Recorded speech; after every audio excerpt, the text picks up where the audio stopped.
Right, so we've got a preview of the 4th episode of the Wheel of Time. So let's give it a watch. The Dark One corrupted the One Power, mentioned so the men Dark couldn't One. use it without going He's mad. going mad. I want to meet this false dragon. I don't trust these people. I see you. We protect Matt's people gone who mad. misuse someone. I like that. That woman's a snake. There's a white town full of women like her. By wards. It's just another sign. The Battle end of sign. the Sage is here.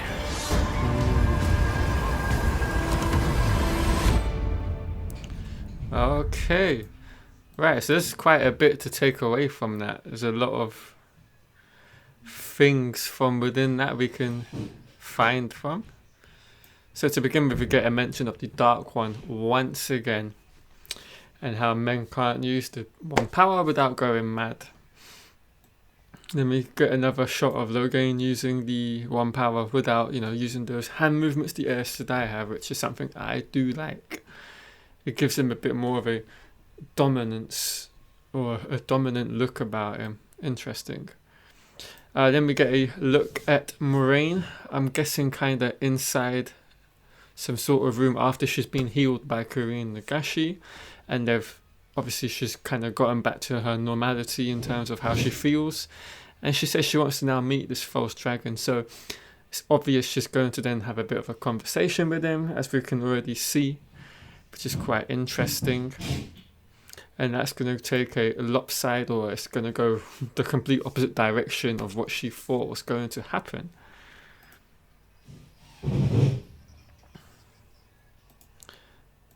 And I'm sure that is Perrin saying, I don't trust these people about the Tuathon, the travelling people. I think this is interesting character arc with Perrin. We're probably going to get in this 4th episode, where everything that's just happened to him with the Trollocs and the Fade and having to leave the Two Rivers has now made him kind of less trusting of people. And this is kind of the play out, because these guys seem just too friendly for his viewpoint to be trustworthy. And I think that's an interesting take. I think that's something to look out for. And then, what the hell this is, I have no idea. That's someone with like a axe. They're using an axe on a person. Bloody hell. I can't make out what the hell that is. So, something else has occurred to me. This could be potentially a kind of dream sequence with Perrin, because I think, number one, obviously there's a hammer in the hand. And then secondly of all, this also looks to be the place where, when they were still together as a group, they all had a sleep under the stars before the Fade wakes up Egwene and they have to escape in the 2nd episode. And then of course, as for who the person is on the floor, it could be another dream sequence with Layla Ibarra. That's what I think could potentially be going on again. And maybe we'll get an inclusion of a wolf again. Maybe Hopper will turn up. I think that's quite plausible with this particular scene. And this was something I thought of while I was editing the video. Then we get a look at Matt with a dagger, which is mad. he's going to go full-blown crazy Matt in this scene. And we can see we've got Matt here, we've got Rand on the right, and we've got Tom on the left. And I think they're still in Breen Spring. And as we've seen already from other clips, that Tom will end up fighting the Fade. But it looks like Matt can already see where the Fade is before either of those two do. And I think maybe that's a consequence of the dagger and something they might have included new for the show. Which I think is interesting, because Matt's dagger has got a bit of Shadow of Goth about it, and so it sees and is it part of the darkness and evil in the world. So maybe that's kind of seeped into Matt as a result of him taking that dagger. But yeah, he looks absolutely crazy, and I'm really looking forward to seeing that. And then Nynaeve saying that woman is a snake. Oh my god, that's just so typical Nynaeve. I love that. Even Lan is trying not to have a smirk on his face. He's like, oh, I like this woman even a bit more. She can tell straight away a character of a person just from looking at them and how they interact with one another. Because she picked up on Leandrin straight away. And as we all know, Leandrin's got a hidden side to her, a black side to her. So, yeah, that was interesting to see. And then we got another shot of Perrin inside that kind of cave or hideout where they've got Logain that they've captured. And she can feel her wards have kind of come undone.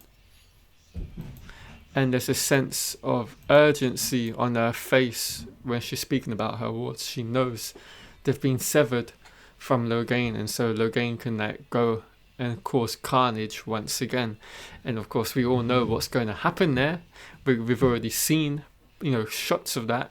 So that's going to be interesting to see just how far and how kind of deadly that kind of battle is going to be between these Aes Sedai and Logain.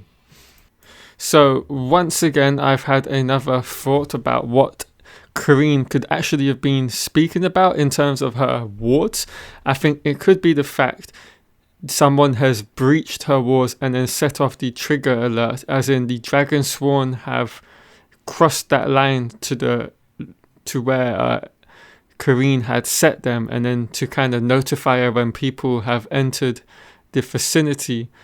And I think kind of like what Moiraine does with the Fades and the Shadowspawn, she will know before they even get upon the campsite. And I think that could be potentially what she actually meant here with her wards. These Dragonsworn that have come to take Logain back have triggered the ward, and that's what she means. And then after that, then we get to the point where we see Liandrin potentially sever her link to the One Power, thus setting Logain free and him being able to use the One Power on them in the cave.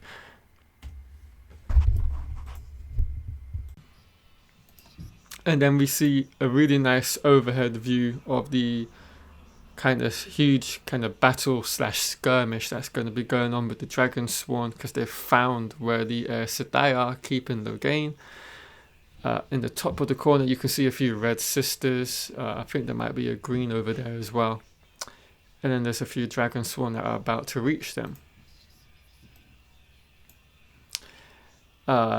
Next, we've got a shot of Alana saying the end of the age is here, but I think that is more to do with the fact of there being loads of false dragons popping up all over the world. It's just that thing where people are now coming to a point and an understanding, at least in terms of the Aes Sedai, that there's so much more of a volume of false dragons that there must be nearing the end of the age, because eventually the real Dragon Reborn is going to pop up at any minute. And I think that's what she's alluding to here, which is an interesting thing to note. Then we get a look at Lan kind of running through the battlefield, no doubt running towards the aid of Moiraine, who's obviously still inside with Logain, Liandrin, and Alana and Perrin Nagashi. I think what's most likely happened, particularly with all these warders here, they will start to feel what's going on with their Sedai inside there, and they'll sense that they're in danger. And I think that's what's going on with Lan here, as he's drawing his sword and is most likely rushing towards the aid of Moiraine. But then, having said that, straight after that, it seems there is a clip of Moiraine, and she's now outside again on the floor, but she's kind of been healed to a degree. She looks like she's either watching Alana start to channel, and I think this might be a misplay, and it might not be what she's actually watching. It might be the fact Logain is doing a bit of channeling himself. Yeah, that is pretty much the end of that clip. It was a real interesting clip. I didn't think we would get kind of a look at episode 4, although the Amazon Prime Video India page have named it Who is Logain, which I think is interesting why they've named it that, when it's quite clearly everything that's about to happen in episode 4 has been included in this clip. So maybe that's a bit of a mistitle there, I don't know. Yeah. That's very interesting to say the least of what's going on. And I think obviously we've seen a bit of, at the beginning of this clip, we've got a flashback of Logain when he's in Gildan before he's captured by all the Sedai. And I think we're kind of going to get a bit of a thing where we're going to start off episode 4 with where we left off in episode 3 with Moiraine finally getting healed. And then we'll probably get a flashback to the battle scenes in Gildan and an explanation of how they captured Logain. And then we'll cut back to the present day. And then that kind of the whole thing will start to happen with the releasing of the weaves that were holding and shielding Logain from the One Power. And I think that's going to be how it plays out, which is really interesting as well. And then, of course, we have, as we saw, there's going to be kind of that change in pace where we go to the tour-thon traveling people where everything's a bit less hectic and it's a moment to breathe. And I think that will be where we get kind of a cut in the episode. But yeah, I think this 4th episode is going to be really interesting. I cannot wait for this Friday. I'm sure all you guys out there as well can't as well. I've only got about 2 days now, or I like to say 24 hours, because it's going to be dropping at 1 a.m. So about a day or so to go. Anyway guys, that is the end of the video. I hope you've all enjoyed it. Leave a like if you have, and any comments that you have, of course, leave in